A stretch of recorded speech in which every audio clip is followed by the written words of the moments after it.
Hello, my name is Dr. David Lewis and I'm a clinical psychologist specialising in studying the effects of stress and anxiety on all types of human performance. In 1908, Harvard University psychologist Dr. Robert Yerkes and his graduate student John Dodson published a paper describing what rapidly became known as the Yerkes-Dodson Law, also known as the inverted U hypothesis.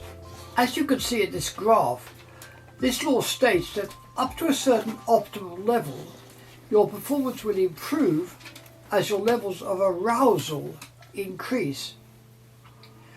On this graph, the horizontal line represents increasing levels of anxiety, while the vertical line shows performance levels. When your arousal level is low, you'll probably perform quite poorly. As you become more mentally and physically aroused, your performance will improve up to a certain optimal point. But if your anxiety continues to rise, your performance will rapidly start to decline. Now, this law applies to every form of human activity, whether you're playing a sport, chairing a meeting, diffusing an angry confrontation, or going on a first date.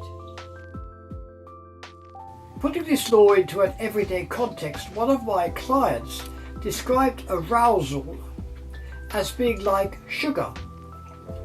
In moderate amounts, it's pleasant, enjoyable, and gives you an energy boost.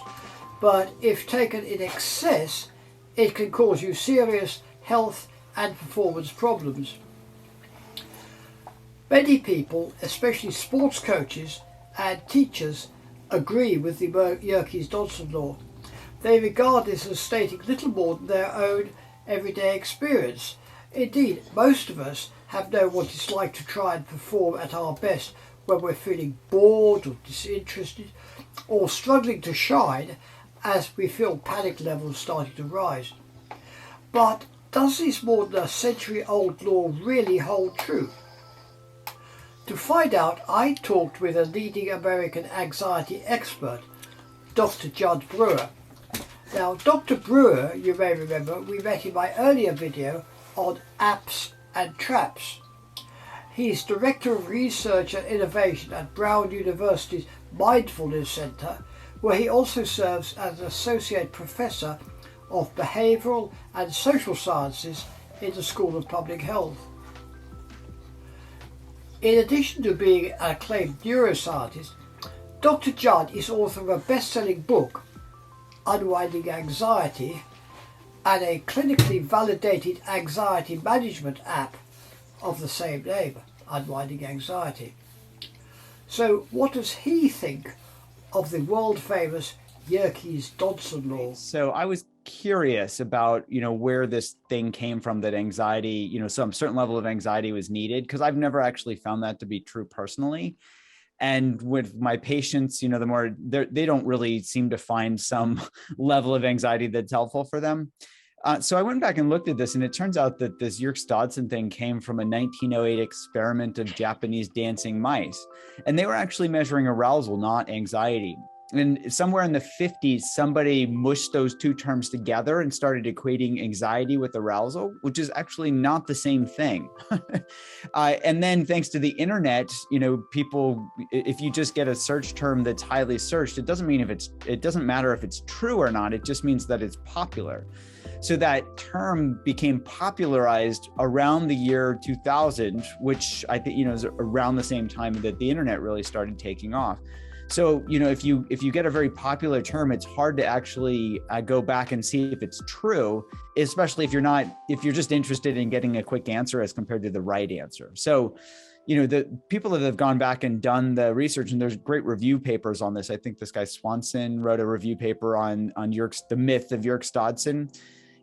When you actually look at performance, there's an inverse correlation between anxiety and performance, meaning the more anxious you are, the worse you perform. There's no inverted U-shaped curve. So it went from Japanese dancing mice to this, mashup of terms, of anxiety and arousal, and then, got blown out of proportion with the internet. So clearly trying to base our expectations of performance success on dancing mice is hardly ideal.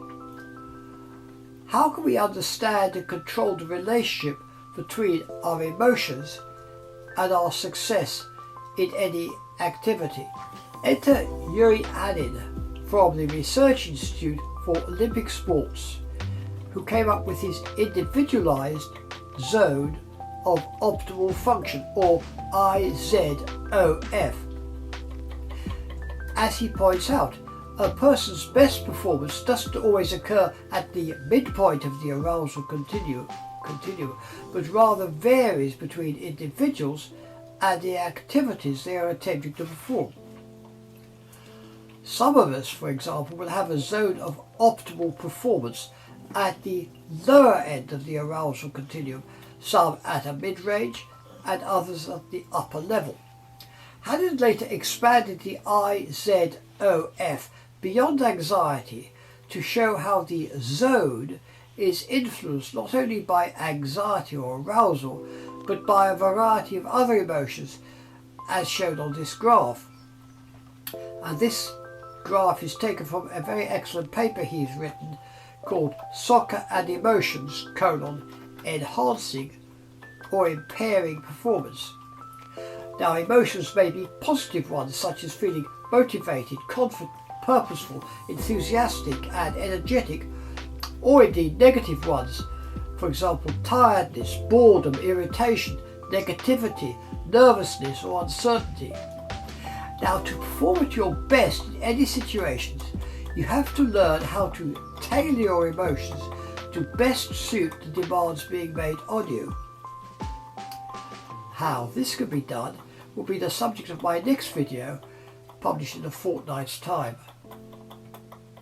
Well, meanwhile, thank you very much for watching. If you found what I have to say of interest, do please subscribe to this site so that Dan and I can keep you up to date on our latest research findings and our thoughts on the very best ways of changing your life by changing your mind.